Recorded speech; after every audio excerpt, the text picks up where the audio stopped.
हर हर महादेव। सभी शिव गुरु भाई बहनों के चरणों में नीलम सिंह का चरण स्पर्श। तो देखी जा आई सभे रोरा सभे के आज हम बहुत ही प्यारा जिउतिया व्रत की कथा लेके आइल बानी, जौन की चिल्हो सियारो की कथा है। और ये चिल्हो सियारो की कथा बहुत ही पुरानी कथा बा, जौन की दादी परदादी के टाइम के ये कथा भी सुनावत रही लोग, चिल्हो सियारो की कथा। तो देखी जा जिउतिया व्रत जौन बा 13 तारीख के नहाए खाए है, दिन बा शनिवार। और 14 तारीख के जिउतिया के व्रत बा, दिन बा रविवार। 15 तारीख के बा जिउतिया के पारण, ठीक बा।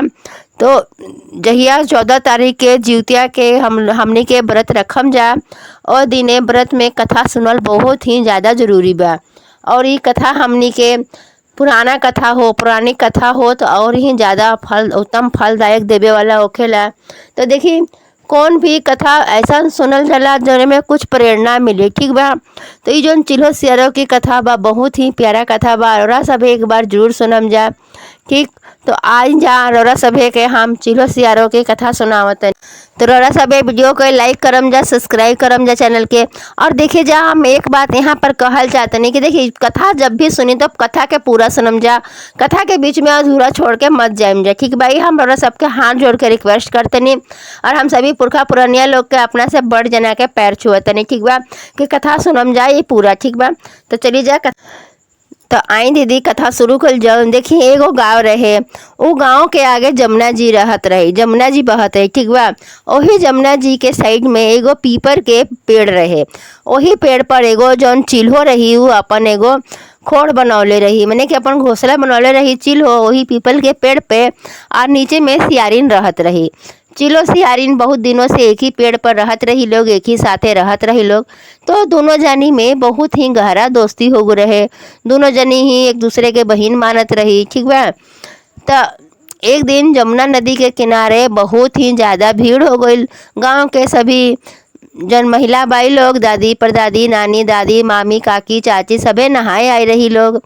तो चिल्हो कहत ए सियारिन दीदी, ए सियारिन दीदी, तो का हो चिल्हो बहिनी, देखा ना नदिया के किनारे बड़ा भीड़ लागल बा, आज कौनो त्योहार बा का, तनी पता कर तू जाई के।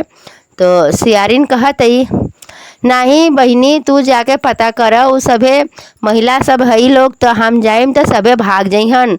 तू एक काम कर, तू ही जाके पता कर ल कि का बात बा कि सभे नहाए आइल बा आज। तो चिल्हो कहत ठीक बा हम पता करत हई।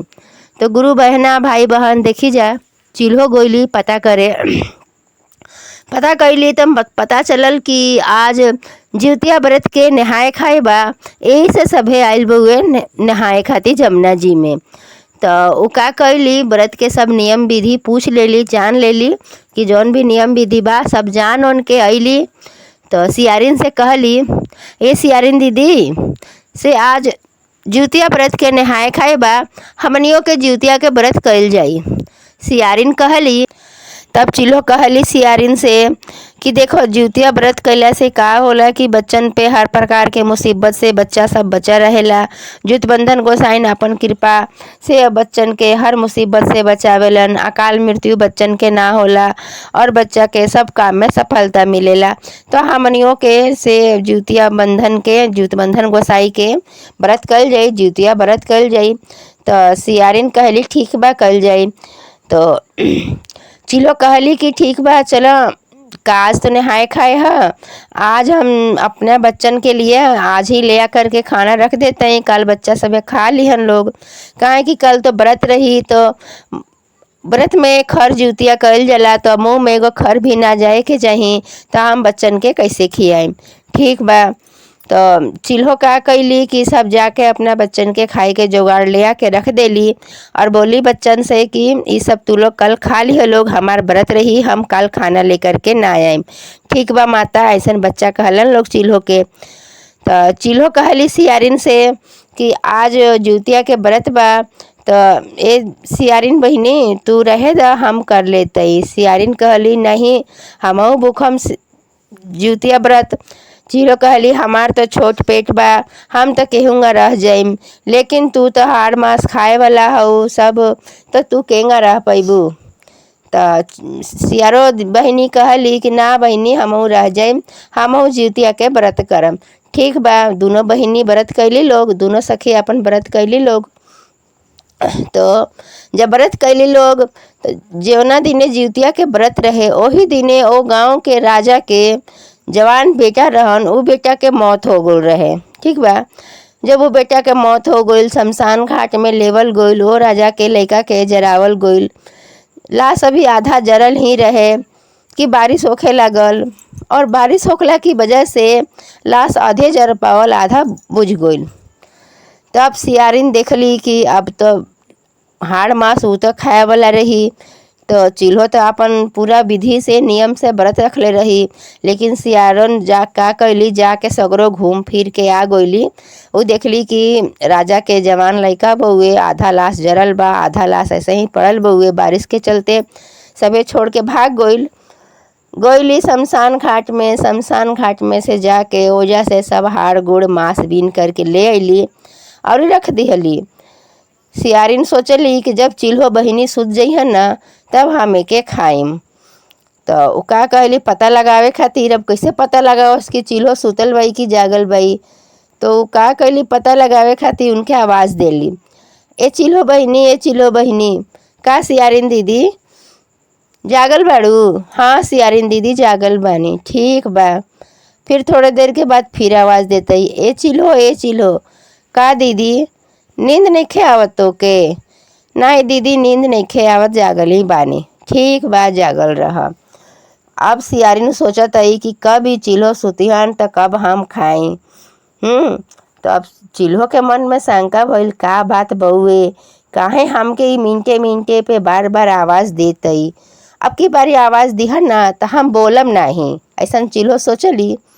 थोड़े दिन में फिर सियारिन बोलली, ए चिल्हो बहिनी, ए चिल्हो बहिनी। त चिल्हो बहिनी ना बोलली। जब वो ना बोलली तो सियारो सोचली कि अब तो वो सूत गईली। तो का कैली, अपन जौन राजा के हाड़ मांस बीन के ले रही उ लगली कटर कटर चबाए। जब चबाए लगली तो हाड़ आवाज़ आवे लगल कटर कटर के। तो चिल्हो कहतई, ए सियारिन बहिनी, ये आवाज़ कहाँ से आवत? कुछ खात हऊ का तू? तो सियारिन कहती, नाही बहिनी हम नहीं खात हई, हम तो जिउतिया भूखल बानी। हाँ ठीक बा, कुछ खइया जा, नहीं जिउतिया के व्रत तोहार टूट जाई। नहीं बहिनी हम कुछ खात नहीं खी, भूखल बानी ना। एक करवट से वो करवट ले तई तो हमार शरीर के जौन हड्डी बा ना, वो हड्डिया बोलता करड़ करड़ तड़ड़ तड़ड़। काहे कि दिन भर से कुछ खैले पियले नहीं कि, पानी वानी नहीं खे पियले। एक करवट से वो करवट ले तनी तो हमार हड्डिया जौन बा ना शरीर के, उहे करड़ करड़ बोलता। उ त का करत रही कि राजा के बेटा के जौन जरल खुलल सब रहे उहे चबावत रही हड्डी गुड्डी। तो चिल्हो बहिनी का कैली, अपन सुत गईली। ठीक बा बहिनी, व्रत में कुछ खइहा पीहा जान। ठीक बा, रात भर सोच जा, आराम हो जाई, दिन कट जाई, रात कट जाई। सियारो कहली, हाँ बहिनी, भूख के मारे हड्डी हमार तड़ड़ तड़ड़ बोलता। ठीक बा, दोनों जानी चिल्हो आपन सुत गईली। सुबह भइल, बिहान भइल, पारन के दिन हो गईल। अब चिल्हो सोचत आई, अब हम पारन कैसे करी।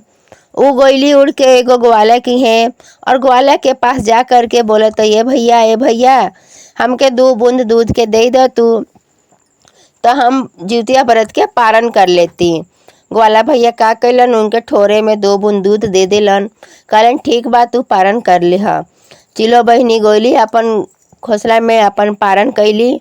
ओकरा बाद गंगा नदी के तीरे गईली। गंगा नदी के तीरे सभे चढ़ावले रहे, अपन दाना चुग के ले अली, अपने ठोरे में सब भर के ले अली। गंगा नदी के तीरे से अपना बच्चन के खियौली, पेट भर के अपने भी खैली, अपना व्रत के पारन कैली। सियारो का कैली, सब रात के जौन हड्डी गुड्डी हाड़ मांस बाचा रहे उहे सब खैली, खियौली, अपना बच्चन के भी खियौली, अब पारन कैली। इस तरह से समय बीतत गईल, समय बीतला के साथ में दोनों जानी के समय पूरा हो गईल, दोनों जानी चल भइली लोग। तब अगला जन्म में जौन चिल्हो बाई तो व्यापारी के घर में जन्म ले रही, और जौन सियारो बाई उ एगो मंत्री के घर में जन्म ले रही। तो जौन चिल्हो बाई व्यापारी के घर में जन्म ले रही, लेकिन उनकर शादी भइल एगो मंत्री के बेटा से। और जौन सियारन बाई वो भले ही व्यापारी के घर में जन्म ले रही, लेकिन उनकर शादी भइल एगो राजा के बेटा से, ठीक बा। तो जब राजा के बेटा से शादी भइल, दोनों जानी के शादी हो गई, दोनों जानी अपना अपना घर गृहस्थी संभाले लगली। तो जन चिल्हो के बेटा होखस, क्योंकि वो एगो व्यापारी के घर में मंत्री के बेटा से उनकर शादी भई रहे। तो जब उनकर शादी भइल, उनकर बाल बच्चा भइल, चिल्हो रही नो, जौन चिल्हो के मंत्री के बेटा से शादी भई रहे फूलमतिया रही, और सियारो के शादी भइल राजा के बेटा से जौन की फूलमतिया रही। फूलमतिया बसमतिया दोनों बहिनी भइली लोग। अब जौन चिल्हो रही फूलमतिया, तो उनके बाल बच्चा 7 गो भगवान पुत्र दिलन उनके, और 7 पुत्र उनके जियस, अपन खुश रहस, अपन खेलस कूदस खुश रहस। लेकिन जौन बसमतिया रही, जौन की सियारिन रही, उनके बाल बच्चा कुछो ना भइलन, ठीक बा। कि उनकर राजा के घर में शादी भई रहे, लेकिन उनका बाल बच्चा ना भइल कुछो, उनकर बाल बच्चा एको ना रहल। अब उनके लागे कि हमरा बहिन के 7 गो बेटा हो गल, दोनों एक चिल्हो सियारिन एक ही घर में बहिन रही लोग। हमरा बहिन के 7 गो बेटा हो गल, हमारे एको ना। उनके बड़ा जलन होए। वो का कहली राजा से, ए राजा साहेब, एगो काम करी, उनके बेटा के ले जा करके मरवा डाली, नहीं तो हम ही मर जाइम। राजा कहलन, ई तू का कहत हऊ, ऐसे थोड़ी होला, एगो तो हमनी के बाल बच्चा नहीं खे, और तू उनके बहू है, तो उनके बच्चन के मरवावल चाहत हऊ। तो बसमतिया कहली कि हाँ, जौन सियारिन रही वो कहली कि हाँ, तो उनके मार डालो, उनके बच्चन के मार डालो, बाल बच्चा के, नहीं तो हम ही अपन मर जाइम। अब राजा रानी से बहुत प्यार करत रहन, भाई करे के भी चाहिए, कहे कि हर मर्द अपना औरत से प्यार करेलन, ठीक। तो वो अपन रानी के कहला में आके का कैलन, एगो अपन साथे नौकर चाकर के ले करके, और मंत्री के 7 बेटा के लेके, सियारिन के जो 7 बेटा रहन उनके ले करके वन की तरफ चल गोलन। वन की तरफ गोला के बाद में वहाँ उनके 7 बेटा के गर्दन कटवा के बोरा में भर के सियारिन के पास, जो उनकी बसमतिया रही उनके पास, राजा अपना रानी के पास भेज देलन। रानी सब देख के बड़ा खुश भइली। रानी कहली, अब तो हमार बहिनों के सब खत्म हो गई, हमरो भगवान नइखन देले, हमारा बहिनियों के सब खत्म हो गई। अब तो बड़ा खुश भइली। का कैली कि 7 सिर के 7 गो बक्सा में रखवा के, और अपन नौकर चाकर से बहिनिया घरे, मंत्री घरे भिजवा देली। वो नौकर चाकर जौन बक्सा बा लेके गोलन लोगों में सब उनका बेटा के सिर कटे रखा रहे, लेके गोलन लोग ओजा पड़ी। तो वो कहली कि ठीक बा, रख दे लोग, आज हम जिउतिया के व्रत रख ले बनी, आज हमरे भी समय नहीं के पूजा पाठ करे के बा, जिउतिया बंधन महाराज के हमरा कथा सुने के बा, सब रख दे लोग। कल हम जब पारण करम तो हम खोल के देख ले हम एमे का उपहार बा। नौकर चाकर सबे रख के आ गुले, जिउतिया के पूजा कैली, कथा सुन ली, बिहान भइले पारण भइल। पारण में अब का कैली, अपन माड़ फूक फूक के पिए लगली। माड़ भात बनौली, माड़ फूक फूक के अपन पियली गर्मे गर्मे। जैसे जैसे फूक फूक के माड़ पियत गोली, जैसे जैसे माड़ फूक फूक के पियत गोली, ऐसे ऐसे उनकर बेटा के सब अपन जियत गोल लोग, मुड़ी जुटत गोल, जियत गोल लोग। जुट बंधन महाराज के कृपा रहे, वो अपना बेटन खाती बच्चन खाती व्रत कैले रही, 24 घंटा के विधि विधान से व्रत कैले रही। तो जुटमिया महाराज के कृपा से सब बच्चा उनकर जी गोलन लोग। तब वो देखली कि बक्सा में का बा, खोल के देखी तो बक्सा में देखली कि बक्सा में हीरा मोती जवाहरात सोना चांदी गहना सब भरल बा। और उनके 7 बेटा द्वार पर से अलन लोग, ताकि जैसे जैसे वो मार पियले रही ना, वैसे वैसे उनकर बेटा जी गुल रहन लोग। 7 बेटा द्वार पर से अलन लोग, 7 बेटा के मार देली, भात देली खाए के, ल लोग तुह लोग भी खा लो गरम गरम फूक फूक के, वो लोग खलन लोग। अब जौन सियारिन बाई, राजा के पत्नी बाई रानी, वो कहली आज तो बहिनिया घरे बड़ा मातम भइल होई। वो का कहली, नौकर चाकर के भेज के कहली थोड़ा पता कर जाके, तो बहिनिया हमार रोवतिया का। नौकर चाकर गोलन लोग तो देखलन लोग कि वो तो आराम से अपन बाल बच्चा के खियावत ही करत ही, प्रसाद देते ही, अपन खियावत ही पियावत ही। आके कहलन लोग, रानी के विश्वास ना भइल। रानी कहली ऐसे कैसे हो सकता। वो खुद ही जाके गोइली बहन के घर अपना, देखली कि सच में जौन बेटा रहन उनकर 7 के 7 बेटा जिंदा रहन। माड़ भात खात रहे लोग, गरम गरम प्रसाद खात रहे लोग। तो कहली बहन ऐसन कैसे हो सकत हुए कि तहार सब बेटा जिंदा होखल जाता, भगवान हमके बाल बच्चा काहे नाही दिहले। तो सियारिन चिल्हो कहली ए बहिनी देखा, ओ जन्म में हमनी के दोनों जानी हम चिल्हो रही तू सियारिन रही, ए जन्म में तो हमनी के बहिनी भइल बानी जा, लेकिन ओ जन्म में हमनी के सखी रही जा। पीपल के पेड़ पे खोह में ऊपर हम रहत रही खोता बना के, तू नीचे रहत रहू। हम विधि विधान से जिउतिया व्रत के पूजा कैनी, कथा सुननी, सब नियम कैनी। तू का कैलू, रात के राजा के बेटा के जौन सौ ले आके खैले रहू, हाड़ गोड़ मांस चबौले रहू, तो तहार व्रत खंडित हो गो रहे। और उहे व्रत खंडित होखला की वजह से तहार बेटा बेटी भगवान बाल बच्चा तोके ना देलन, और तू तहार जौन भी बाल बच्चा भइल सब मराछ भइल। और हम व्रत नियम विधि से कैनी तो हमार बाल बच्चा भगवान हमके देलन। अब सियारिन कहली कि अब तो हमसे गलती हो गई, अब हम ई गलती के पश्चाताप कर चाहतई। चिल्हो कहली ठीक बउए। दोनों बहिन अपन अगला बार फिर जिउतिया के व्रत आइल, अगला साल तो फिर से जिउतिया के व्रत आइल। तो बसमतिया फुलमतिया दोनों बहिन जौन की चिल्हो सियारो रही लोग, दोनों बहिन मिल के विधि विधान से नियम से सब पालन कैली लोग, व्रत के पालन कैली लोग, नियम से सरगही खैली लोग, और ओठगन बनौली लोग, सरगही खैली लोग, नोनी के साग, मड़ुआ के रोटी, विधि विधान से व्रत कैली लोग। और जुतबंधन महाराज के कृपा भइल, जुतबंधन महाराज के कृपा भइल, और उनके कृपा से उनके पुत्र भइल, दोनों जानी के पुत्र भइल, दोनों जानी के पुत्र हंसत खेलत रहल, परिवार बढ़ल आगे पड़ी।